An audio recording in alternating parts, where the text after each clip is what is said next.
un petit peu d'un thème qui est... on a pris un truc large, donc c'est pas pour se prendre la tête, mais en ce moment, la tête, on se la prend pas mal dans le monde des sales, avec qu'est-ce qui marche encore. Et le problème, c'est par quel bout on le prend, parce que dernièrement, il y a eu beaucoup de... ça a toujours existé aussi, et il y a eu beaucoup de baguettes magiques, de recettes à tout faire qui fonctionnent, et en particulier les gens sur les réseaux, et en fait, qu'on soit nous dans le réacteur à essayer d'aider les gens à faire de la croissance commerciale. Aussi toi, Gwen, avec ton expérience, on va t'introduire. Et même Robin, mais qui est lui chef d'entreprise, CEO, donc à Line-Up. Et en fait, on doit tous faire du commerce. On se gratte la tête par quelle boule prendre. Et c'est d'essayer d'échanger un petit peu sur c'est quoi les tendances du moment. Pour le coup, nous, avec Loris, on est sur mon LinkedIn, on va pas se présenter. On parle assez de nous-mêmes comme ça. Mais par contre, il y a Gwen et Robin qui ont passé un peu de temps avec nous là, qui nous ont fait plaisir de se déplacer. Robin a mis beaucoup de temps pour venir.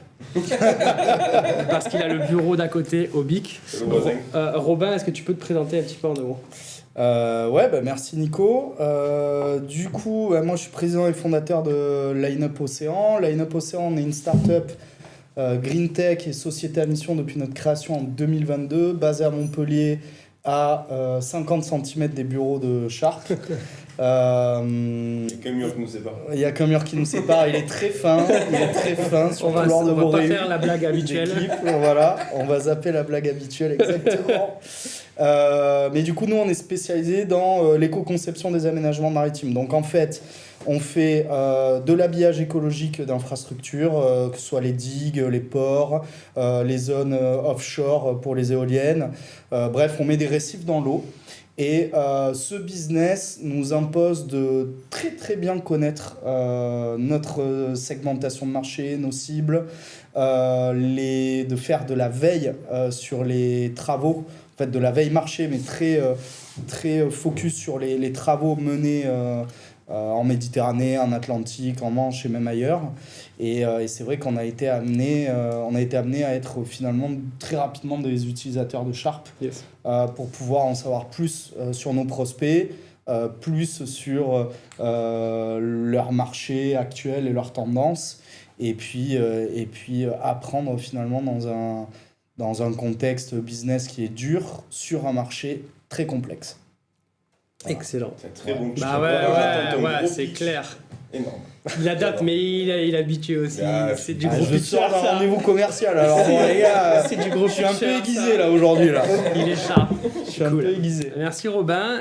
Et donc Gwen, c'était mon premier manager sales. J'ai fait mes armes avec lui. C'est mon maître d'armes, on pourrait dire. Ton mentor. C'est mon mentor. Comment le maître d'armes ? Ouais, je sais. Et en fait, entre-temps, on est toujours resté en contact à échanger sur l'évolution du business, le marché qui a d'un côté et paradoxalement énormément évolué sur les manières de le faire, les technologies et les angles, mais au final, il y a un fond qui est toujours vrai. Du coup, Gwen, t'es sur quoi sur ces dernières années et en ce moment Je bosse pour le groupe Rail IT qui fait de l'intégration de services et de la distribution informatique généraliste. Donc ça va du parc PC à tout ce qui va tourner autour des infras, de l'optimisation du traitement de la data, de l'intégration dans des IA métiers, de la cybersécurité, enfin tout ce qui du conseil et donc tout ce qui tourne autour des besoins informatiques. Alors, historiquement plutôt compte public et grand compte, un peu plus récemment ETI, et moi je suis arrivé dans le groupe pour développer toute la partie PME et adressage digital, donc pas uniquement sur du local méditerranéen, mais plus largement sur le territoire. Donc Okay. du coup, il y a une nouvelle façon d'aller chercher des clients, des prospects, et je suis en plein dans ces considérations-là, Ouais. avec mes cheveux blancs et mon historique sur comment on le faisait avant, et toute l'énigme ou le casse-tête actuel de comment on fait, même quand on a une offre qui sort du lot, pour l'adresser dans un brouhaha continuel dont sont victimes, que subissent tous nos interlocuteurs. Et c'est de plus en plus difficile. La difficulté, je trouve, elle est là. C'est de plus en plus difficile d'arriver à se faire entendre, quand bien même on a un message intéressant au milieu de tout ce brouhaha. Ouais. C'est vraiment cet angle-là qu'on voulait prendre. Et l'idée, c'est, pour ouvrir un petit peu ce débat, on a beau rentrer dans essayer de diffuser, de travailler fort sur le marketing, sur le product-led growth, etc. Le plus haut taux de conversion qui fonctionne en top of the top dans les techniques commerciales, selon Spiral Council, donc une étude de Up2 qui est quand même un pont dans le lot. En conversion de rendez-vous, on est sur du 80% du cas, 80% de cas, là où le cold call est à 2%. Vous avez une idée de ce que c'est ? 80% de... Tu passes d'un contact à un rendez-vous. Ça veut dire que la personne, elle est arrivée, elle sait déjà qu'elle le prouve. En gros, c'est ça. Le levier le plus fort. LinkedIn. C'est Non. LinkedIn, on peut être aussi quelque part dans le call, mais on peut passer par LinkedIn. Le parrainage. C'est pas loin, c'est ça. Non, c'est vrai. C'est lui qui trouve. Oh là là. C'est ça. C'est la recommandation. Donc, bouchon, statistique. il Le a dit, numéro 1, on y revient. Le numéro 1, c'est la recommandation, bien entendu. Et donc, au final, c'est le réseau qui fonctionne ça. Inversement, là où le monocanal est en train de vraiment prendre du plomb dans l'aile, dans State of Prospecting 25, donc 2025, qui est déjà un petit peu obsolète, mais les campagnes en 100% emailing génèrent 30% de leads en moins d'une année sur l'autre. Donc exactement, je suis libre. Et donc après, peut-être la réflexion, c'est il y a quelque chose qui peut se trouver au mieux, c'est justement avoir utilisé des réseaux, mais peut-être étendre le réseau de première couronne, de fais-moi une recommandation, parce que vraiment on se connaît direct et je te dis appelle cette personne, en rentrant un petit peu et en travaillant sur des deuxième niveau ou troisième niveau où on est légitime en fait, pour aller demander des recommandations et aussi des recommandations à notre portefeuille de clients existants. Donc ça c'est fort et bien sûr il y a une grosse tendance qui est aussi en train d'augmenter, c'est un peu ce qu'on fait là, c'est que par rapport à, on a une stat de Interface Mice qui implique que sur les événements de 2026, ça a augmenté jusqu'à 93% d'événements qui se passent en face à face. Et donc il y a vraiment une tendance où on revient sur essayer de rentrer au contact et d'être de plus en plus présent. L'événement face à face, c'est rendez-vous face à face. Aussi ça, et puis aussi des rendez-vous physiques. C'est un event, tu fais un salon. Exactement, ouais. Exactement, de créer des leviers comme ça, ouais. Toi, je sais que tu en fais régulièrement donc des événements où tu te déplaces aussi sur des salons, tu vas participer. Tu as senti des retours comme ça où justement tu es beaucoup plus. Tu arrivé à avoir les bons contacts au bon endroit, au bon moment, par ces biais-là? Oui, complètement. On va dire que ça rejoint en fait un peu les taux que tu donnais juste avant. Hein. C'est que 80% de l'inbound qu'on fait, qui doit représenter 95% de notre business, finalement, c'est sur les salons. Finalement, c'est juste l'humain qui est central à l'ère de l'IA, tu vois, et du développement numérique à balle. Donc, après, est-ce que je suis pas choqué. Business, il n'y a pas aussi que ce soit indispensable que ce soit plus humain que le reste?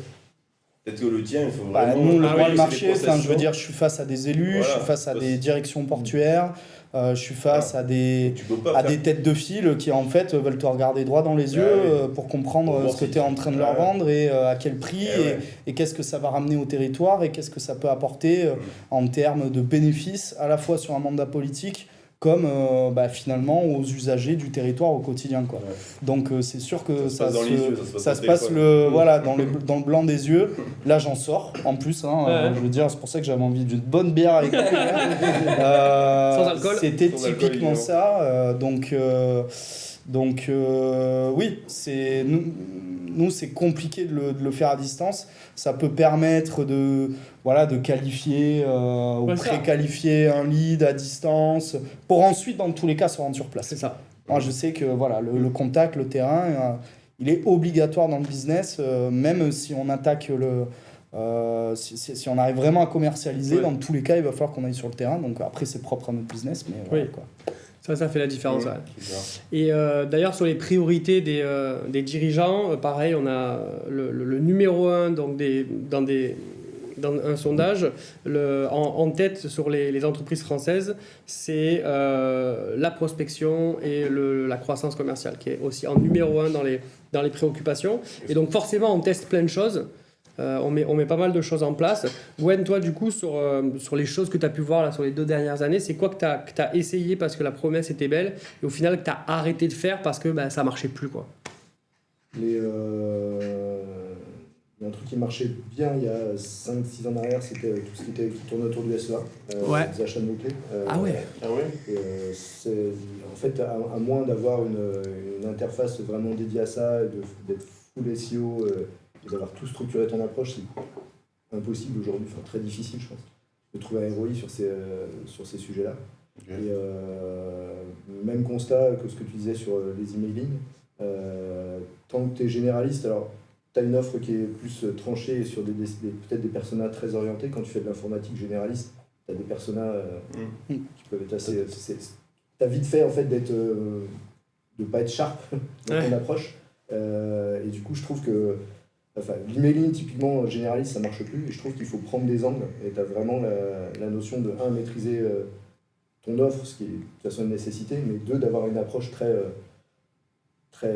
tranchée sur ta façon et la problématique que tu amènes. Tu peux pas dire je fournis de l'informatique de façon généraliste, il faut que tu arrives par un angle très aigu, très pointu, et que tu dois forcément affiner en fonction des personnes que tu vises. Et ça, c'est un tournant par rapport à ce qui se faisait quelques temps en arrière. Et du coup, je trouve qu'on revient beaucoup au talent de celui du contact, de celui qui mène le contact et qui, du coup, va initier la confiance ou pas pour te laisser dérouler ton discours. Ça me fait une très bonne transition. Merci Gwen, c'est justement l'aspect que je voulais qu'on creuse un petit peu. On parle de ce talent. Est-ce qu'on est né commercial ? Est-ce que ça s'apprend ? Est-ce que c'est un grand débat ? C'est comme le bon chasseur et le mauvais chasseur. Il y a un bon chasseur, un bon commercial, il fait un truc, il tire, quoi. Mauvais commercial, bon, il est pas préparé.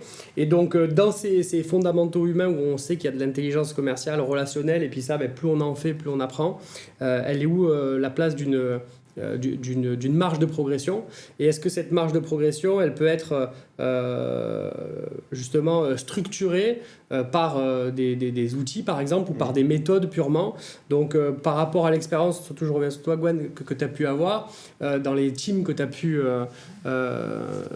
coacher et faire suivre, est-ce que les meilleurs commerciaux, et je parle même sur des années complètes, parce qu'on sait que c'est cyclique et que des fois il y en a qui sont très bons pendant un moment parce que ils étaient au bon moment, ils étaient vraiment des bons où tu te dis lui il a ça, il a le bagou, ou est-ce que derrière ceux qui performaient plus c'est parce qu'ils étaient hyper rigoureux dans leur technique, dans leur montée en compétences, dans leur manière de travailler, et ça sur le long terme ça paye plus?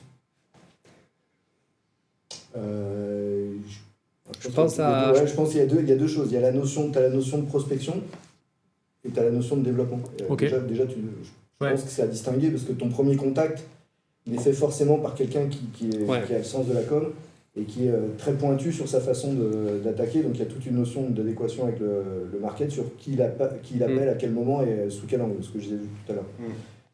Et après, tu as la notion de développement et de contact plus régulier. Et c'est du taf, quoi. C'est du taf, de la rigueur, et checker qu'un tel, tu lui as bien parlé de toutes tes lignes de produits. Enfin, si tu as initié le contact, que tu as déroulé tout ce que tu pouvais faire pour optimiser le coût d'acquisition de ce premier contact. Et là, il n'y a pas de secret, c'est pas du talent, c'est de la rigueur. Enfin, ça dépend du nombre de clients que tu adresses, mais tu es forcément obligé à un moment de travailler en méthode avec du CRM, avec de la data sur qui tu appelles, à quelle période, avec des prévisions d'appel sur des renouvellements. Moi je pense que ça soit un peu organisé quand même. Autant pour l'acquisition, tu as une nécessité d'avoir de la data sur laquelle tu t'appuies pour être au bon endroit, au bon moment, avec le bon angle. Autant pour le développement, tu es obligé d'être là et pour gagner la confiance, d'être là aussi au bon moment pour accompagner tes clients. Et tu te reposes sur ta data, surtout si tu as une masse de clients. Ah, bien sûr. Et sur la méthode, justement, toi, Robin, je sais que tu as pu être confronté à ça, que tu as comme tu portais ton projet, tu as un super relationnel, tu avais une partie forte sur connaître ton métier, très forte expertise sur le sujet, et derrière, est-ce que tu as senti que tu as eu besoin à un moment donné de monter en compétence sur une technicité pour, au bout d'un moment, aller closer des deals, quoi, et que au final, juste l'expertise, avoir le bon projet avec le bon message, etc. Est-ce que ça a toujours été suffisant, ou il y a un besoin de monter en compétence et de structurer techniquement pour dire là je dois prendre une casquette de commercial, je dois enlever un peu les lunettes de l'empathie, et au final il faut quand même vendre, quoi? Ouais, non, mais clairement, je pense que l'expertise métier, elle t'apporte la crédibilité et l'écoute du client. Donc, déjà, c'est le premier point. Après, pour closer, bien entendu que c'est pas suffisant.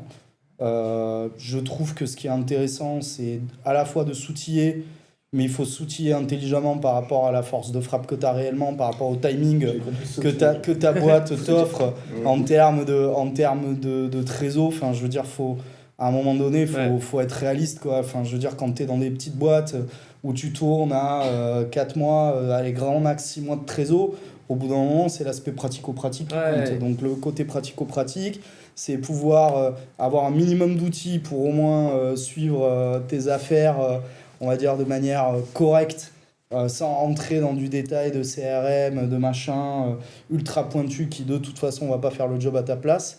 C'est juste y retrouver, ok, lui, tiens, il faut que je le relance, ok, j'ai ma petite notif sur l'agenda, machin. C'est faire de la veille sur tes prospects. C'est là où moi je me suis beaucoup retrouvé avec Sharp et toute l'équipe de Line-Up également. C'est le seul outil commercial en plus du CRM qu'on a gardé en interne. Donc voilà, c'est pas pour rien. Dès qu'on découvre un nouveau prospect, ou même si on veut faire une actualisation sur un client actif, au moins on va sharper un peu les infos. On va voir où il en est, quelles sont les dernières actus, est-ce qu'on a bien fait le tour de l'organigramme, est-ce qu'on s'est adressé à la bonne personne, est-ce qu'on peut pas taper plus haut. Voilà, après on retombe sur les notions d'ICP, de machin, de trucs. C'est pas mes termes, mais je m'en tape en fait, clairement. Par contre, je pense que, moi j'ai la chance d'avoir un beau réseau que j'aime bien animer. Effectivement, ma grosse force, c'est on va dire, l'empathie, le côté humain du boulot, du métier. Après, pour aller closer, c'est avoir les bonnes infos au bon moment, de la bonne manière, et avoir des gens à côté qui ont du bagou, qui t'accompagnent pour te faire monter en puissance et te montrer là où tu bloques. Et finalement, là, c'est des choses qu'on a mises en place. On a une nouvelle DG qui est arrivée récemment. Là, je sors de rendez-vous. J'ai bien vu, à chaque fois qu'elle prenait la parole, les infos qui me manquaient. Et finalement, tout ça mis bout à bout, avec une bonne veille sur les budgets, les marchés en cours, les besoins. Toujours avec ses besoins, bien sûr, mais avec un détail sur... on va dire la philosophie, quoi. Puis nous on est sur des collectivités, du public, donc nous ça se pose sur des timelines de budget votés qui le sont déjà là, tu vois, pour 2026. Donc tout ça fait que effectivement ça sert à rien de trop s'outiller. Il faut garder l'essentiel et surtout il faut se dire, ma marge de progression, mon temps de progression, il dépend aussi des moyens que j'ai en interne. Et si ces moyens sont limités, ta marge de progression elle doit être extrêmement rapide. Et si tu n'es pas formé à ça, tu ne peux pas faire de miracle. Et là, c'est l'accompagnement, c'est l'entourage. Voilà. Mais parce qu'en plus, c'est vraiment sur un aspect particulier, parce que tes règles du jeu ne sont pas les mêmes, on va dire, que les règles du jeu dans le marché classique. Et elles dépendent de beaucoup de personnes dans la chaîne décisionnaire. Qui peuvent changer en plus. Qui peuvent changer, qui peuvent rencontrer d'autres priorités et qui vont gérer en fonction potentiellement de l'impact politique que ça peut avoir, de toute une chaîne de décision qui est déjà floue. Donc que tu dois éclairer et qui en plus peut être amené à bouger, quoi, contrairement à quand tu fais du B2B pur et dur ou du B2C. En plus, t'es dans le green, t'es high live et tout, et en fait vraiment c'est même avec tous ces labels vraiment de l'État et tout, même de l'Europe, ça reste toujours compliqué, quoi. T'as pas un passe droit, t'as pas le golden pass, quoi, pour... Non, c'est juste des leviers, des leviers pour les clients. Par exemple, en étant Green Tech, moi je rehausse les seuils d'appel d'offres sans mise en concurrence. Donc en fait, je suis soutenu par le ministère de la Transition écologique pour proposer mes offres avec des seuils inatteignables sur un marché public classique. Ah ouais. Ouais. Donc je peux aller taper jusqu'à 100 000 euros.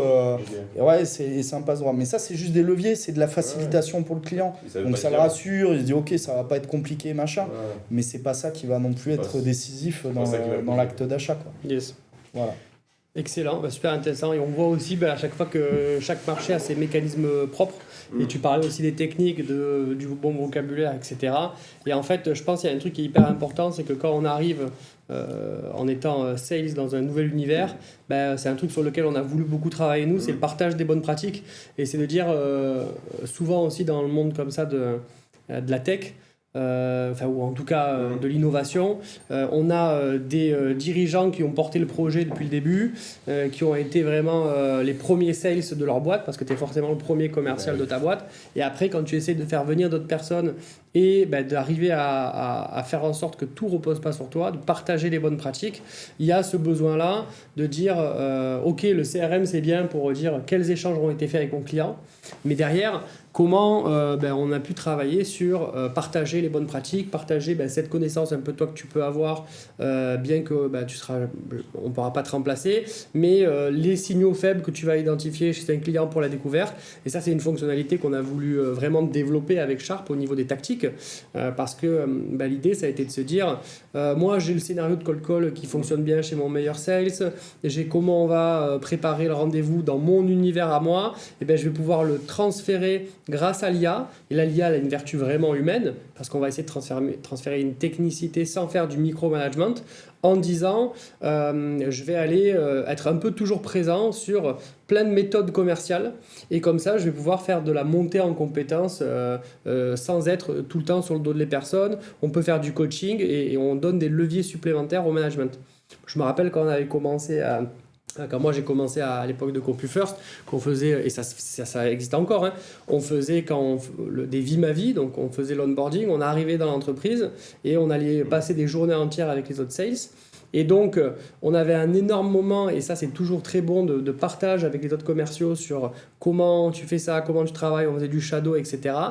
Et au bout d'un moment, forcément, les autres, ils doivent travailler aussi, ils doivent continuer. Et donc là, ça peut apporter un relais un petit peu d'utiliser l'IA de cette manière pour faire un peu du partage de connaissances. De documentation. Exactement, la documentation. Ça documente ce qui était de l'irrationnel. Enfin, c'était pas très défini, c'était latent de partager l'expérience, les best practices des uns des autres. Il n'y avait pas d'une documentation centralisée, des tips, les bons trucs qui fonctionnent. Et l'IA a cette vertu-là, pareil. Ouais, c'est clair. Et on a fait, ça, de toute façon, ça existe toujours, on voit qu'on l'a, mais ça le simplifie. Encore une fois, c'est un autre levier sur lequel on n'identifie pas forcément le levier direct, mais là, tu vois, sur ces techniques-là, on l'a encore. Donc, encore une fois, essayer de se renouveler, d'avoir des mécanismes qui sont propres à chaque marché, à chaque approche. Là, concernant le marché de l'IT, en particulier du hardware, je sais que Gwen a une expertise là-dessus, c'est curieux parce qu'on a l'impression qu'il y a un trust énormément sur les puces, sur les GPU qui est en train de se faire, et que tout ça va à destination de l'IA. Et donc, au final, le prix de la mémoire s'envole, le prix des stockages s'envole, etc. Et inversement, ça va avoir une conséquence directe demain sur l'IA qui est en train de se déployer de plus en plus dans tous les usages. Et au bout d'un moment, c'est ça où les prix vont remonter. Web, tu m'en avais parlé un petit peu plus. Est-ce que tu penses que le fait que le hardware est en train d'exploser maintenant en termes de pricing, est-ce que ça va derrière impacter le software, donc tous les outils d'après toi, et est-ce que du coup c'est quoi un peu ta vision sur les autres solutions pour les entreprises pour pouvoir pas trop subir ces hausses de prix quand on est des startups comme nous, des PME, des TPE, pour arriver à s'en sortir sans exploser le portefeuille? Alors, sur le soft, j'ai moins la réponse, mais sur le pur hardware, sur le simple achat de matériel, en fait, ça a une conséquence assez forte, c'est qu'aujourd'hui, pour un simple PC bureautique, t'as rien à moins de, en gamme pro, t'as rien à moins de 900 000 euros très facilement. Et il n'y a plus rien qui est achetable. Et en fait, du coup, il y a un effet de bord qui est assez sympa, je travaille dessus moi en ce moment.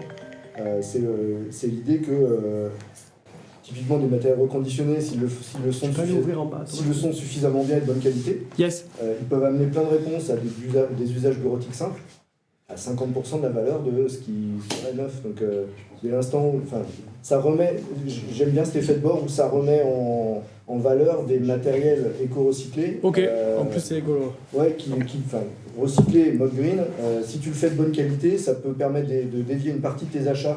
Alors je sais que sur les marchés publics, il y a 20% obligatoire, mais en fait, au-delà de ça, des achats neufs, tu pourrais te contenter de machines reconditionnées pour peu, du coup, que tu arrives à mieux dire j'ai tel besoin en termes d'usage et pas comme on le faisait jusque-là, c'est un PC bureautique, Okay. je mets la même pour tout le monde.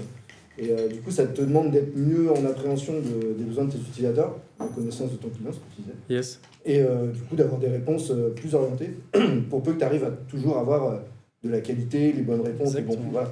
Mais du coup, on travaille fortement de notre côté sur l'idée de mettre sur le marché en parallèle de tout ce qu'on fait en neuf pour les besoins qu'adresse l'IA avec des machines hyper performantes, des matériels qui seraient de seconde main, recyclés avec des garanties, des batteries neuves, et du coup qui correspondent à nombre d'usages dans l'entreprise, quoi. Et du coup, ça permet, avec 50% d'économie, de garder de la trésor pour les usages essentiels, pour aller chercher des PC IA compatibles ou de l'infra, du cloud, de la cybersécu, il y en a tellement besoin. Bah oui. Ou de se mettre au mieux par rapport aux besoins d'IA, par exemple. Ouais, donc l'objectif, et je pense que c'est une tendance globale, c'est de faire plus avec moins, d'arriver à avoir une forme de frugalité. Toujours la même règle, j'ai l'impression. Ouais. Faire plus avec moi. Ouais. Toujours. D'autant plus en ce moment. Ouais. Oui, c'est clair, et c'est comme ça qu'on va s'en sortir. Et je crois que toi aussi, d'ailleurs, même dans cette idée, Robin, tu es en train sur les nouvelles gammes, d'arriver à optimiser encore en termes de produits, tu es en train de lancer des nouveaux produits quand même. Ça rejoint un peu ce que tu disais juste avant, c'est-à-dire que nous, on a fait le pari de miniaturiser notre techno, toujours au même service, au service de nos clients, mais en faisant le pari de rendre notre offre et nos gammes accessible et abordable à tout le monde. Ouais. Donc ça a demandé un gros effort à toute l'équipe technique. C'est le prix d'appel, quoi. Ah ouais, mais c'est vraiment là, c'est casser les tickets d'entrée et en fait être hyper compétitif en proposant un nouveau modèle économique. Donc nous, il y a beaucoup, mine de rien, dans le monde maritime, il y a beaucoup d'abonnements qui se fait. Nous, on propose de l'achat en CAPEX, quoi. Alors, achat responsable ou pas. Ça, nous, pour le coup, il n'y a pas trop de sujets. Mais par contre, on fait des tickets d'entrée à moins de 300 balles maintenant. Ah ouais? Ouais, pour du micro-récif. Ouais.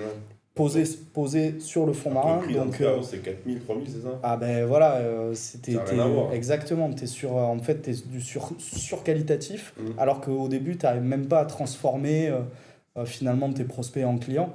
Donc là, l'idée, c'est de leur donner la possibilité de te tester, d'en avoir finalement pour leur budget, pour leur argent, et ensuite, petit à petit, de tisser sur la base du réseau, de l'humain, une relation de confiance qui leur permet derrière d'embrasser l'entièreté de la gamme jusqu'à se payer peut-être des produits de top qualité, parce que derrière, ils auront des notions d'image de marque, d'attractivité, même l'innovation, quoi. Il paraît beaucoup sur qui sera le premier, qui sera le plus innovant de la team méditerranéenne. Et en fait, ça, on le ressent vachement. Mais pour ça, il a fallu... aujourd'hui, on est en train de le tester et on sait, ils nous disent quoi, vous êtes hyper compétitif, hyper attractif, c'est packagé, c'est hyper accessible. Et en fait, pour 300 balles, ils en ont pour leur argent, quoi. Et du coup, à un moment où il n'y a plus de budget nulle part, à part à l'Europe, et encore, c'est important. Et donc, on est dans cette logique-là.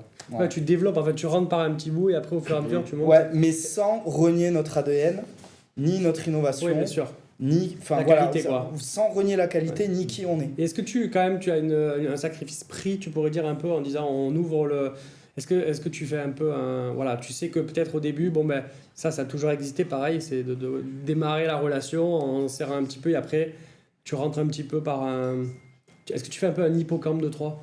Il y a un peu de ça. Après, mais tu sais, en plus, c'est assez rigolo que tu dises ça parce que je te disais que mon produit d'appel en interne, on l'appelle l'hippocampe. Sérieux? Je te jure. C'est la salle de réunion à côté. Je vais montrer lundi, ils arrivent en palette. Lundi, ils arrivent en palette, les hippocampes au bureau. Je te jure que c'est vrai. C'est ouf. Et en fait, C'était quoi la question? Non, mais justement, est-ce que tu serres la ceinture en disant ok, j'y vais, mais bon, il faut que. Est-ce que c'est plus important de démarrer la relation pour après la construire ou justement. Parce que nous, c'est des questions qu'on se pose aussi, tu vois. On sait qu'on est assez agressif en termes de prix, mais est-ce que justement, on n'est pas en train parfois de certains clients qui nous jugent en disant mais ça vaut pas ça, quoi. Au final, vu que c'est pas cher, c'est pas bien. Oui, c'était ce que tu disais, quoi. C'est clairement, en fait, c'est voilà, le prix au détriment de la qualité. Ouais. Bon, nous, on fait comprendre que non, donc on intègre ces produits d'appel dans un catalogue grande gamme où on leur montre de où on part et jusqu'où on arrive. Comme ça, déjà, ils sont rassurés sur le fait qu'on puisse délivrer de la qualité à la demande, mais qu'on les oblige pas, loin de là. Et après, c'est... Enfin, je sais pas, je pourrais dérouler pendant longtemps, mais on est les challengers de toute façon du marché. Donc à partir de là, on est les petits poussés, il faut faire les preuves. Tu peux pas arriver comme un bourrin en me disant voilà, j'ai 20 ans d'expérience, achetez-moi mon top produit, allez-y les yeux fermés. Ça marche pas comme ça. Non, pas du tout. Ça marche pas comme ça. Donc du coup, nous pour le moment, on rogne pas sur les marges, on sait juste que c'est des c'est des prix de vente qui sont plutôt petits, mais par contre qui permettent de tisser plus grand à terme. Donc ça nécessite juste de faire du volume à l'instant T sur le court terme, pour s'y retrouver en termes de CA. Mais par contre, le bénéfice client et le bénéfice pour l'entreprise sur le moyen à long terme, voire même sur le court en fonction de la relation, il est monstrueux. Et donc, c'est pas un sacrifice, c'est au contraire, quoi. C'est une nécessité. En fait, c'est une nécessité. Et on retombe derrière sur les notions de besoin de la boîte aussi à court terme. Tu peux essayer de garder tes marges coûte que coûte. Si derrière tu génères pas de CA et tu transformes pas de prospects, je veux dire, le résultat il est le même, donc il faut savoir faire le compromis, ouvrir un peu les chakras là-dessus et se dire en fait c'est pas parce que je vends pas lourd et fort de suite que je vais pas m'en sortir plus tard, au contraire. C'est clair. Par contre, il te faut des leviers financiers pour tenir, quoi. Et aussi c'est pas partenaire financier. Et aussi, c'est pas parce que tu as la meilleure technicité du monde que quand tu as des grosses compétences hyper techniques mais que tu sais pas les vendre, c'est une vraie problématique. Donc tu peux être très très fort et dans ta bulle et vendre ton meilleur produit ou ta meilleure offre que tu as fait où tu sais qu'elle va être fonctionnelle parce que tu as un ADN de technicien. Dans l'IT, on l'a vu plein de fois, où ils savent faire des choses très très bien sur la cybersécurité, c'est pointu sur ces thèmes-là. Et je voulais vous partager une vidéo que j'aime beaucoup, qui est justement le directeur de OpenAI qui commente, et on pourra rapidement commenter, la balance, l'équilibre entre la technique et le commerce. Mistral, non de Mistral, oui. Une des choses importantes en entrepreneuriat, c'est de savoir vendre. Merci Arthur, j'en ai ravi qu'un ingénieur, un polytechnicien s'exprime sur le sujet de la vente. Un polytechnicien. Ça ne dépend pas tellement du poste, que ce soit CEO, que ce soit CTO ou directeur technique. En fait, c'est un métier qui très vite ne devient pas un métier technique, ça devient plutôt un métier où l'essentiel, c'est de savoir vendre. Je ne savais pas vendre, et je pense que je ne sais toujours pas vendre. C'est une tâche qui semble peut-être ingrate, mais en réalité, c'est quand même la tâche qui vous donne le plus de levier, parce que c'est la tâche qui va créer du revenu et c'est la tâche qui va vous permettre de grossir. Et donc ça, c'est difficile, c'est très pluridisciplinaire. Ça nécessite d'avoir une certaine psychologie, parce qu'il y a une grosse partie des transactions qui se font sur la base de la confiance. Ça, c'est des choses qui sont peu quantifiables. Ça nécessite d'avoir une bonne représentation de la finance et de l'économie, parce qu'au fond, il y a quand même une grosse partie de l'alignement qui vient de la microéconomie et des sujets capitalistiques. Et puis, ça nécessite d'être patient et de savoir se prendre des claques, parce que très souvent, le client ou l'investisseur va vous dire que il trouve que ce que vous faites, c'est nul. Et alors, vous êtes toujours en situation de faiblesse quand vous êtes le vendeur, parce que, en fait, vous faites, vous vous fatiguez, et en face, vous avez le critique. C'est beaucoup plus difficile de faire que de critiquer. Et donc, il faut vivre avec cette asymétrie et savoir être résilient, on va dire, pour utiliser un mot un petit peu bateau. Et donc celle-là, j'ai trouvé vraiment hyper intéressant à partager. Et aussi par rapport à la vie de l'entrepreneur et à la vie de l'entrepreneur, l'auto-entrepreneur, à partir du moment où on vend quelque chose, où on s'expose, on en prend plein la gueule quand même. mais c'est bien plus facile comme il explique, de critiquer, d'être là et d'envoyer dans les retranchements. Et c'est pour ça que derrière, il faut arriver à trouver d'autres leviers pour rester motivé, pour sortir. Et même, encore une fois, derrière cette capacité-là que peut demander la relation commerciale, en fait, j'aime bien le mettre à l'envers, c'est parce que au final, on doit tous l'être à tous les niveaux. Et même toi, tu vois, quand tu es chef d'entreprise, que tu montes une start-up, tu vas aller faire du commercial, du relationnel avec tes investisseurs, avec tes partenaires, avec tes banquiers.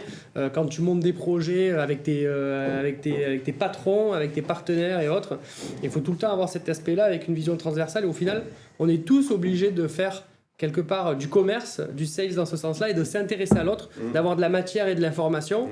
Et c'est pour ça que, en fait, je trouve que, et c'est aussi les initiatives qu'on est en train de vouloir porter, de un peu dédiaboliser la fonction commerciale. On n'est pas le sales, le commercial, c'est pas quelqu'un qui est en train de vouloir toujours essayer de profiter plus. C'est aussi quelqu'un qui veut construire, parce qu'à la fin, quand on est gagnant, on est dans une situation où c'est gagnant-gagnant, on arrive toujours mieux à s'en sortir. Je sais, Gwen, avec toute l'expérience que tu peux avoir, c'est quoi ton point de vue justement sur cet échange-là, sur le fait d'avoir une compétence un peu transversale? Mon point de vue, je trouve qu'il surfe sur ce qu'on a dit juste avant, c'est-à-dire que c'est de plus en plus difficile d'acquérir et de se distinguer au milieu de tout ça. Et je pense que dès que tu as gagné ton client, ta première nécessité, c'est de conforter ta place, de ne pas le perdre et de monter en valeur. Et ça te permet en plus d'être transverse, d'aller chercher toutes les autres lignes et de vendre des gammes de produits à différents interlocuteurs, à des contacts dans le réseau de tes interlocuteurs. Et donc je trouve que la période, elle met encore... Vu que c'est difficile d'acquérir des clients, ceux que tu as déjà sont tellement plus précieux qu'avant. Yes. Enfin, au moins autant plus précieux qu'avant. Et je trouve qu'il faut y consacrer une énergie de dingue. Et ça va dans le métier du commerce, du coup, de plus en plus, d'aller chercher des feedbacks, voir les points où on n'est pas, s'interroger sur ce qui marche pas, et avoir des vrais échanges avec les clients là-dessus pour... c'est une porte ouverte, mais devenir plutôt un partenaire qu'un fournisseur et d'aller dans cette logique d'accompagnement. Mais parce qu'une fois que tu as mis la barre à ce niveau-là, tu n'as plus grand monde à craindre, tu n'as pas quelqu'un ou difficilement quelqu'un qui va juste arriver avec une notion de prix ou d'un angle que tu as pas couvert. Et je trouve que du coup, derrière, c'est pour ça que je distinguais tout à l'heure la notion de prospection de la notion de développement. La prospection était tellement difficile que du coup, ça t'oblige à choyer tes clients et à en prendre le plus grand soin, tout en faisant les efforts qu'il faut pour le churn et continuer à en acquérir d'autres sur la base des retours justement que tu as de tes clients qui sont autant de points clés pour forcer ta façon d'aller en aborder d'autres. Tu vois, c'est vraiment notre philosophie, c'est aussi sur ça qu'on veut travailler avec la solution, avec Sharp, tu vois, avec des solutions d'IA, c'est de se dire, ok, l'IA ça fait gagner du temps, tout le monde le balance à toutes les sauces, c'est vrai, mécaniquement on y arrive, mais ce temps que tu gagnes, qu'est-ce que tu en fais derrière? Et nous on met ça en avant, oui, on gagne du temps sur les choses où on n'a pas de valeur ajoutée pour aller passer plus de temps à faire du feedback. Moi, j'allais revenir sur la séquence de Arthur Mensch parce que c'est un ingé informaticien de base. Et moi, ça me parle parce que moi, je suis dev de métier aussi. Et en fait, le fait qu'ils disent que, en fait, t'apprends, quand tu montes une boîte, t'apprends à vendre parce que t'es obligé. Et en fait, c'est vrai que moi, ça me parle parce que c'est vrai qu'on se dit, vas-y, je suis dans une boîte, j'ai envie de faire ma propre aventure, j'ai envie de faire mon propre truc, d'en vivre et d'embarquer des gens avec moi et kiffer tous ensemble. La réalité, en fait, c'est pas aussi simple, aussi prévu que ça. Et au final, moi, je me suis un peu heurté à la réalité. Du commercial, du coup je me suis heurté à la réalité du monde qui est, en fait, on rentre dans un jeu où il y a déjà des règles. Et ces règles-là, ça s'appelle le monde avec tout ce qui engendre, que ce soit tout ce qui est financier, capitalisme, etc. Donc, en fait, tu es obligé de rentrer de l'argent pour payer toutes les factures qui arrivent derrière. Et bien sûr, payer les salaires, etc. Donc, en fait, il faut une inertie pour que tu puisses atteindre un peu cet objectif, ce monde idéal que je me suis fait. En fait, dans le monde de la tech, la scalabilité, on en parle à toutes les sauces. Mon produit, je mets un site en ligne avec de l'onboarding, avec des providers comme Stripe et tout, qui font la facturation automatique. C'est bon, ça se vend tout seul. Je me suis un peu heurté à cette réalité en mode, oui, tu fais un produit. Bien sûr, moi, ma casquette ingé dit, fais la meilleure feature parfaite et après tu la vendras.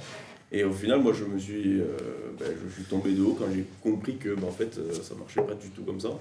Et qu'il fallait plus d'énergie, il fallait plus d'efforts, et surtout que ça allait prendre plus de temps et plus d'itérations pour arriver à quelque chose où la mayonnaise, elle prend. Donc après, on est un peu mindfucké aussi des histoires de quelques startups, les 0,01% de ceux qui pètent du jour au lendemain parce qu'ils font du product like growth, parce qu'ils ont un bon marketing, ils sont arrivés au bon moment avec la bonne feature et les gens sont prêts à acheter sans rencontrer un commercial. Ben ça fait partie de ceux qu'on voit tous. Mais par contre, de manière proportionnelle à toutes les boîtes qui se montent, je pense que c'est infime en fait. Et c'est vrai que moi j'étais un peu matrixé par ça et que quand il dit que mais qu'en fait tu es obligé de savoir vendre, en fait tu es obligé de comprendre qu'est la vente, qu'est le commerce, et là en fait c'était pas mon métier de base quoi. Donc en fait j'apprends toute autre chose, et c'est là où du coup en travaillant avec Nicolas, en fait juste de le voir, de comprendre et de travailler ensemble fait que les démos, tous les pitchs, tous les réseaux partout où on va, etc. En fait, c'est là que tu te rends compte que c'est ça le jeu, la règle du jeu, c'est ça. C'est là, c'est le terrain, c'est d'aller prendre des feedbacks, etc. Et ça se fait pas tout seul, c'est pas en mode vas-y, je fais ma feature, j'envoie et ça se vend tout seul. Pas du tout. Et c'est vraiment de la psychologie, il en parle, c'est de la psychologie, de la confiance. Ça aussi, j'ai vraiment compris que pour vendre, c'est de la confiance. C'est clair. Tout dans le monde dans lequel on vit, c'est que des gens qui se font confiance entre eux. Yes. Et au final, quand il commence à y avoir des guerres, etc., c'est là où ça part en couille, quoi, parce que en fait, ça met des énormes... c'est un énorme caillou dans l'engrenage du système, et en fait, ça part en couille assez immense. Et c'est vrai que c'est là où je me rends compte que, en fait, c'est pas juste, vas-y, je fais mon petit truc, j'envoie et ça se vend tout seul. Pas du tout. En fait, c'est des êtres humains ensemble qui se font confiance, et que c'est là où ça commence à prendre de la valeur, c'est là où ça commence à grossir, et c'est là où ça commence à faire en sorte que ton idéal de base, c'est-à-dire monter une boîte de ton projet où tu kiffes et que tu embarques des gens avec toi et que tout le monde peut y retrouver son compte, c'est pas du tout aussi simple quoi. C'est pas du tout aussi simple. Donc moi j'ai appris et surtout je me suis confronté à cette réalité-là qui peut faire mal, peur, mais si on arrive, pourquoi pas moi quoi. Dire, après, c'est pas impossible. Comme tu as le background technique, si tu es en échange client, tu as une meilleure compréhension en plus, peut-être que les commerciaux, des répercussions techniques de ce que tu dois monter dans ton produit en gamme. Peut-être devenu technico-commercial. C'était ça en fait. Mais du coup, tu es plus en phase pour faire monter du coup, le produit graduellement au niveau qu'il faut qu'il soit, avec de façon raisonnée l'invest technique, le temps technique qu'il faut, plutôt qu'effectivement arriver avec la solution qui devait tout d'entrée. Après, c'est sûrement qu'il y a une proportion que ça existe, ils te font le truc et ça se vend tout seul, sûrement, tu vois, mais je pense que de ce que je me suis intéressé, auquel j'ai eu les infos, tu as souvent des devs, on appelle ça les indie hackers, ce sont ceux qui devent leurs produits SaaS de leur côté et qui vont balancer leur SaaS dans tous les tops SaaS, machin, plein de plateformes bien reconnues dans le milieu pour dire ça c'est le top outil pour faire ça, c'est le top outil. Et il y a des mecs qui arrivent à 30 000 MRR, 100 000 MRR tout seul, le mec il est tout seul chez lui et puis il voyage dans le monde. Sauf que ça arrive combien de fois ça ? Voilà, en fait c'est proportionnellement. C'est comme les youtubeurs c'est les stars de ce game-là. Et ce qu'il faut pas oublier, c'est que dans les 0,01% qui marchent, sont pris combien de claques entrepreneuriales et combien d'itérations de projets entrepreneuriaux ils ont fait avant de piger que finalement, pour avoir c'est exactement ça. Le produit ou le service qui fit direct et qui cartonne, finalement il te faut parfaitement t'aligner avec le besoin et le bénéfice client, aller chercher le bon réseau, passer par... Donc ça on l'oublie quoi. Non, c'est clair. Du coup tu me fais une bonne transition Loris, justement c'est cette montée en compétence que tu as pu avoir et aussi le travail des uns avec les autres. C'est sur un sujet équipe commerciale et émulation qu'on peut faire. Et du coup on a Thomas qui nous rejoint sur le... Je t'en prie.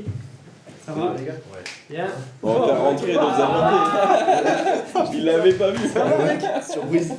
J'étais caché depuis tout à l'heure. Excellent, j'en t'ai. Moi je lui laisse ma place. Allez, ça marche. Merci mec. Ouais. Du coup venez. Rajoutez les chaises. Merci. Écoute, vous y allez ? Allez, tant pis. Ciao. J'ai des boards à vendre. Ouais. Je vais aller surfer au mois d'août en plus. Tu m'as pas... Je t'avais répondu. Ah ouais, ok, je ferai attention. Donc Thomas, on va rajouter une chaise. En 2 secondes, on a... Vas-y. Tu te calmes où ? Non, vas-y, je vais ramener une chaise. Écoute, ouais, donc Thomas bossé avec moi avant à Swile, il a continué d'être sales. Thomas, en genre 30 secondes, minutes, tu peux te présenter s'il te plaît? Du coup, ouais, moi c'est chez Swile que j'ai rencontré Nico. J'ai passé un peu plus de 4 ans là-bas. Après Swile, j'ai été faire un voyage. Donc j'ai été surfer au Maroc et au Portugal pendant 1 an et demi. Yes. Et je suis rentré en France, ça va faire 1 an, donc je me suis respécialisé. T'as pas de l'eau plutôt? Ah non, désolé. Si, on a de l'eau. Ouais, je veux bien un peu d'eau. J'ai pas volé. Mais Ah oui, si. Et voilà, vous avez des super tireuses à eau là. C'est éclaté. Donne-moi ça là. Regarde, des montagnes et tout là. La Réunion. Ah, c'est la Réunion? Et donc ouais, voyage pendant 1 an et demi, puis je suis rentré en France depuis juin 2025, donc ça fait 1 an. Et là, je me suis mis à bosser dans les ATS, CRM, outils de recrutement. Yes. Donc je travaille maintenant pour Jarvi, une super boîte française donc qui intègre une partie ATS pour la gestion de ses candidats, offres d'emploi et autres outils utiles aux recruteurs. Et pas mal d'IA aussi dedans pour faciliter un petit peu l'utilisation. Donc voilà pour moi. Ouais. Excellent. Et ben du coup là le thème qu'on voulait aborder, on parlait du travail collectif. C'est toi que tu l'as vécu, ce sera le dernier thème d'ailleurs. Tu l'as vécu très intensément à l'époque de Swile où il y avait cette émulation collective commerciale. Et moi aussi, par le passé, avec Gwen, on était dans ce moule-là, l'équipe commerciale qui s'entraide, qui se fait ce partage et qui s'aide à se tirer vers le haut. Et après, moi, j'ai fait cette transition-là quand j'étais à Revolut, sur le full remote. Et ce thème-là du full remote, pour moi, personnellement, ça a été un vrai challenge où j'ai dû essayer de travailler avec d'autres personnes de Revolut et j'ai pas trouvé à Revolut un levier suffisamment fort collectif. C'est quelque chose qui pour moi a été un moteur. Et toi, je sais que récemment, tu as communiqué sur le sujet où justement, tu es passé maintenant plus pour travailler à distance sur du distanciel. Et j'aimerais bien que tous on partage sur ce sujet-là et avoir aussi l'opinion de Gwen sur le full remote, sur l'hybride, pour vous donner une donnée du Gartner. 71% des directions commerciales hybrides, donc où il y a les deux, pas du full, constatent que les dispositifs d'animation qu'ils avaient fait avant 2022 fonctionnent moins bien. Et que donc, au final, avec le temps, c'est vrai qu'il y a eu un électrochoc avec le Covid qui a ouvert ces portes-là. Et je suis vraiment curieux d'avoir vos points de vue, à commencer par toi Thomas sur cette transition et après voir aussi comment Gwen, toi avec ton expérience un peu plus longue, tu penses de ce sujet-là. Alors c'est marrant que tu parles de ça du coup parce que j'allais dire je suis hyper content de tous vous retrouver là parce que j'ai passé la journée tout seul dans mon... Alors t'es jamais vraiment seul parce que tu fais des calls avec tes collègues, tu rencontres tes clients donc tu passes des bons moments mais c'est vrai qu'il y a le côté collectif tu sais où il y avait une certaine émulation, une certaine motivation à bosser ensemble notamment sur les parties prospection. Call. Donc c'est vrai que ça se perd. Tu gagnes des trucs sur la liberté de faire un petit peu comme tu veux ta journée. T'es maître de ton temps. Mais après c'est vrai que travailler tout seul comme tu dis ça peut être un challenge. Ça tient hein. Ouais. Donc c'est aussi pour ça que j'ai accepté l'invitation. Ça fait un peu de sortir. Sortir un petit peu. Et donc aujourd'hui nous quand même on est quand même bien animé chez Jarvi. On a la chance d'avoir un super directeur général là, Johan, qui a une grosse XP en sales et qui a bossé longtemps en tant que sales. Du coup, il sait comment orienter un petit peu l'équipe. Et surtout, ce qu'on fait, on fait des sessions ensemble en visio, tu vois, pour essayer d'aller prospecter, tout ça. Donc voilà, c'est ce qu'on retrouve là. Ouais, tu retrouves cette quand même. Donc pour toi, c'est quand même nécessaire le fait d'arriver comme ça à se taper le motif par la présence, par l'énergie en fait. Étant donné que c'est une tâche qui est un peu ingrate. C'est plus facile quand c'est partagé avec les collègues et que tu vois là tu prends des portes, on les prend tous ensemble. Ça se vanne. Que si t'es seul, t'as ton capital d'énergie qui descend, t'es tout de suite Mais bon. Non, en vrai ça. C'est une émulation avec le bruit aussi. Oui. Le bruit est vachement important. C'est marrant ce que tu dis. dis. En fait, le bruit sur un plateau commercial, c'est un truc qui est toujours qui te donne toujours la température de l'équipe, elle va bien, elle va pas bien. Si t'as pas de bruit, c'est inquiétant. Quand on bossait chez CompuFirst, à un moment on a déménagé, on est passé de locaux, notre start-up où on était très resserrés les uns sur les autres, à un espace très grand, 5-6 fois plus grand, avec le même nombre de people. Et en fait, j'étais le chef d'équipe à l'époque et je me suis dit, waouh, ils sont tous éteints, quoi. Ouais. En fait, c'était pas éteint, c'est que le bruit c'était réduit. Ça allait toujours aussi bien, mais du coup, le repère de l'ambiance, il est quand même assez crucial. Et c'est un vrai thermomètre de la qualité ou de la santé de ton équipe. C'est important. Effectivement, du coup, en distanciel, c'est un peu chaud. Ouais. Et je trouve que pour le coup, le mode hybride, où on est venu avec de temps en temps distanciel, de temps en temps en présentiel, ça rend encore plus important le moment de management quand tu es en proximité. C'est-à-dire que quand tu es tout le temps là, tu peux diffuser dans le temps ta connaissance, ton écoute, ton feeling de ça se passe bien, pas bien. Mais quand tu n'es pas tout le temps là et que c'est que quelques fois dans la semaine, tu as intérêt à optimiser ces moments de présence. Et je trouve que pour manager l'équipe, c'est hyper crucial. Tu peux pas faire les deux de la même façon en distanciel et en présentiel. Du coup, le moment d'encadrement, de management d'encadrement, mais de captation des signaux faibles de l'autre, il est vachement important quand tu es en présentiel. Donc, c'est important de l'être et c'est important effectivement de capter la différence entre les deux périodes. Ouais, c'est que quand vous vous retrouvez, certainement, vous donnez tout sur la journée, peut-être vous êtes plus productif. Ouais, tu donnes tout, puis tu t'ouvres plus aux trucs qui vont bien, aux trucs qui vont pas bien aussi. Du coup, tu as des moments de captation collective, tu as des moments aussi, c'est individuel, c'est one-to-one. Donc, c'est vrai que moi, aujourd'hui ça va mieux, mais quand j'ai commencé à bosser à distance et qu'il fallait que je fasse un peu de pause, tout ça, pour combler le vide, il m'arrivait parfois d'allumer la télé. Tu mets la chaîne d'info, alors tu baisses le son, tu vois, mais qui tourne, d'avoir un truc en arrière-plan, parce que quand c'est vide total, tu sais, pas être. Vide total, t'es face à la prose, t'es tout seul chez toi. C'est. Non, c'est chaud. Et moi, je l'avais vécu aussi à Revolut. Même plus d'open space. Il fallait. Ouais, en fait, tu vois, c'est pour ça que je dis à chaque fois, il faut rester là, même si on s'entend un peu que des fois d'un micro, t'entends d'un micro à l'autre. C'est pas grave. Il faut arriver à mettre le truc et cette énergie-là, elle se partage. Et aussi, en fait, je pense que tu vas dédramatiser de l'échec parce qu'au final, c'est pas vraiment un échec. Enfin, c'est un sujet qu'on a vu la dernière fois, mais c'est normal de se prendre la porte et tu vas beaucoup progresser sur comment je vais aborder. Moi, je me rappelle ton coup de téléphone, il y a un truc qui marche bien, t'as les autres qui regardent et tu vois que ça peut partager, et inversement, c'est pas grave, tu dis une connerie.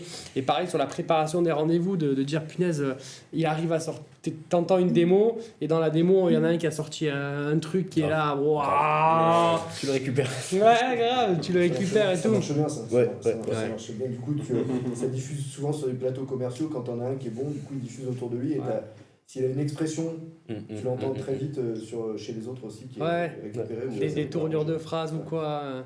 J'en ai en tête, genre c'était le terreau fertile de. Putain, il y en avait plein comme ça. Et donc, ouais, en effet, aussi, c'est d'arriver à structurer autour de ça, ce côté team, en fait, équipe, qui est important. Et même presque aussi une forme de gamification, en fait. D'arriver à en tirer toujours les leviers, les challenges. Célébrer tous les rendez-vous qu'on prenait, on se mettait des petits trucs au tableau, on sonnait la cloche, des trucs, c'est vrai. Nous, on l'a fait encore, on le remet, on a acheté des buzzers. Les voisins, ça dérange pas trop quand on gueule. Un peu, mais c'est pas grave. Attends, je vais montrer les buzzers. Vas-y, montre les buzzers par exemple. Vas-y, appuie sur le vert là, peut-être on prend des risques. Nouvel utilisateur. En fait, on a appuie sur celui-là, le violet là-bas. En fait, on a 6 buzzers. Et en fait, il faut savoir que ces buzzers, on les a achetés sur internet. Et dans la catégorie animaux domestiques. Putain. Alors ça n'a rien à voir avec les selles. C'est pour dresser les chiens. Pour dresser les chiens. C'est un peu dur. Rien à voir. C'est dur, hein. Ouais, c'est juste pour, tu sais, quand ils ont faim, ils appuient dessus avec la patte, tu sais. Du coup, tu leur apprends avec les couleurs. Et en fait. C'est vous qui avez enregistré le message. Et après, l'avantage, c'est que tu enregistres ce que tu veux. ce que tu veux derrière. Et après, tu appuies dessus, là. Et nous, on s'est beaucoup amusé à. Ciao, merci. Ciao, les gars. Ciao. Merci, mec. Merci plaisir. Et on s'est amusé justement à mettre des célébrations dessus. Donc chacun avait son buzzer et il célébrait comme ça. Donc c'est tout con, mais. Donc ça fait des jeux. Ça fait vraiment. Ça envoie une belle énergie aussi. Et vous l'avez gardé combien de temps ce système? Vous le faites toujours? Ah, mais ouais, on a plein. En fait, on change, tu vois. Par exemple, tu dis. C'est le live chat. Oui, on a fait très bonne qualité en plus. C'est incroyable. C'est notre appel. C'est ça, on a fait une nouvelle licence. Bon, ça, c'est des trucs cons, mais pour dire que bon, le jeu, ça aide, il faut arriver à sortir des trucs. Ce genre de petits détails qui améliorent le truc. Et... On essaie de faire prendre la sauce, mais je vois dans tes boîtes qui réussissent très bien. Ils arrivent parce que si tu as des caractères de personnes, ils sont dans un mode différemment. Et c'est pour ça que les deux sont bien, mais je pense que ça a quand même évolué. Et c'est curieux parce que moi, j'étais quand même j'étais fan. Et, quand j'arrivais à Revolut, de me dire non mais c'est bon, je suis libre, je vais aller bosser de l'étranger. Et au final, j'ai dû le faire 3 semaines bout à bout sur 2 ans où j'étais en full remote. Et dans les faits, maintenant que j'ai mon entreprise, avec Loris, on s'est rendu compte, encore plus dans une start-up où on a besoin d'avoir cette communication directe, mais qu'on a réussi à créer quelque chose, à créer une identité. Et on a l'impression... On a débloqué donc du télétravail pour les gens qui font partie de l'équipe, et on se rend compte qu'ils prennent pas tous les jours parce que on a un intérêt à venir là, alors que on n'a pas fait la police dessus en fait, tu vois. Souvent, ça dépend de la qualité de ton lieu de vie, mais je trouve que c'est quand même pertinent et intéressant de pouvoir dissocier le bureau de la maison. Et tu vois, ça rythme ta journée, tu t'en vas chez toi, tu pars au travail, tu rentres, tu es content d'entrer chez toi. Quand tu es chez toi toute la journée et que c'est une salle de call et que tu vois, à la fin, tu n'as qu'une envie, c'est de sortir. C'est ça. Et donc, il faut les deux. Ça dévalorise le truc parfois. Donc en parlant de jeu, on va finir avec un petit game pour tout le monde. C'est des tu préfères. On va faire des tu préfères en mode sales. Et donc du coup c'est un peu en rafale, on va les faire rapido, mais Loris en plus tu peux jouer parce que tu connais le game. Bah ouais, ça y est, t'as dit que t'étais un sales, t'es un technico-commercial. Hein. Donc allez, ça part, on va le faire là. Alors tu préfères client unique ou portefeuille éclaté? T'as un gros client qui te fait 70% de ton CA, il est chronophage et fidèle, par contre tu comptes grave sur lui, ou alors t'as 20 clients qui tournent, il y a du churn, mais tu dépends de personne, mais il faut renouveler. Deuxième. Ouais. Toi, tu préfères les clients qui tournent et pas de dépendance. La réponse est dans la question. En fait, l'avantage sales que tu as, c'est que si tu en as plein, tu peux exploser les compteurs. Si tu as un gros qui est capé avec un objectif, tu pourras pas forcément hyper exploser. Sur le deuxième, si tu as un peu de talent commercial et un peu de coude, Et je pense même c'est un peu philosophique, mais dans l'épanouissement. T'as 20 clients, c'est 20 projets différents, tu t'éclates, tu rencontres 20 personnes différentes, alors que si c'est toujours le même truc à faire, bon... J'ai discuté avec des sales grands comptes et t'as l'impression qu'ils font partie de la boîte en fait. Qu'ils sont plus partie de eux, mais en fait c'est juste des intermédiaires, ça devient presque des acheteurs de leurs clients. Ouais, ok. Rapide, choper les agendas grâce au terrain ou automatique. Je préfère me déplacer où je fais des salons, je rencontre des clients, ou alors mon agenda il se remplit automatiquement et puis j'avoine derrière. Moi je pense qu'en termes de variables, c'est mieux d'avoir un agenda plein en permanence que de se déplacer sur des salons.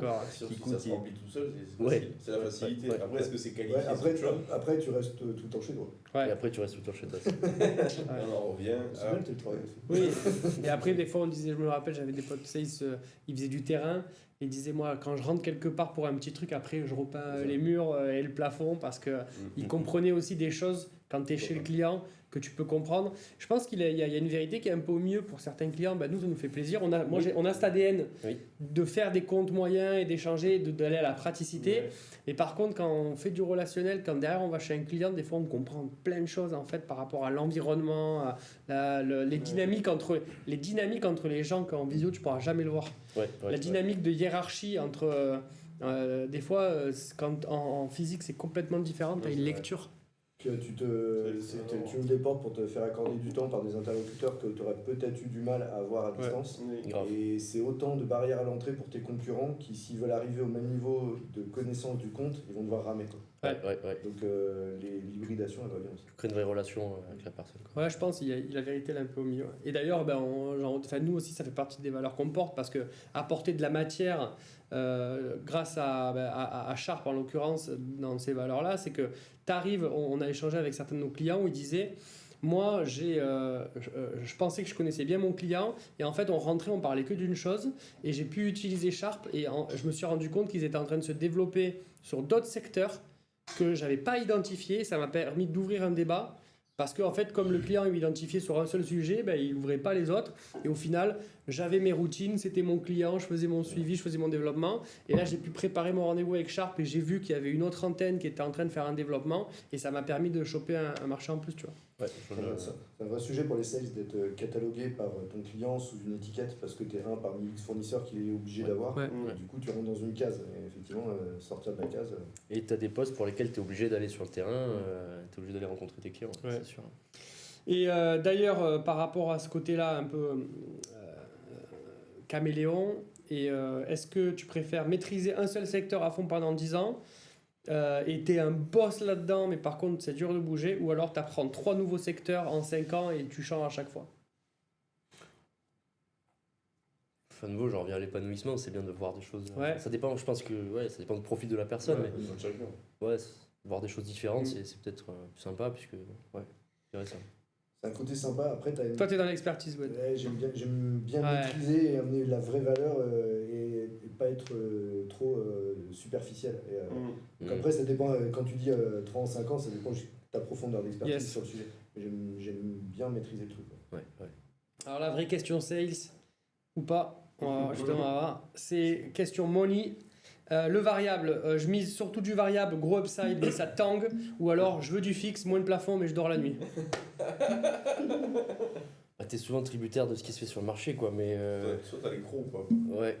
Moi, je suis plutôt tendance à bien aimer débloquer mon variable. Ouais. Quand on me dit déplafonner, ça me donne envie, ouais. Ça marche pour toi. Ok, cool, je suis d'accord avec ça. T'as souvent une notion de où tu mets la barre, parce que la barre, elle doit être trop basse, tu sautes juste au-dessus, ou alors tu la mets très haut et tu t'arrives jamais à la placer. En fait, ça va avec le caractère de... Enfin, pour avoir côtoyé quelques commerciaux quand même, t'as une question de mindset en fait. Et c'est propre à chacun. Et, je pense que ça dépend aussi de tes responsabilités. Si tu dois rembourser le crédit de ta baraque, si tu as des enfants, si tu as des machins, ou si tu es libre de faire le fou à tenter des trucs. Ouais, je pense que c'est surtout ça aussi. Et j'en ai un dernier. On est dans le genre... le CRM c'est la Bible. Est-ce qu'on est team CRM ultra complet et putain j'y passe du temps et ça me saoule, ou est-ce que plutôt vous êtes en mode sales, mon téléphone, mon carnet, ma mémoire, c'est moi le CRM?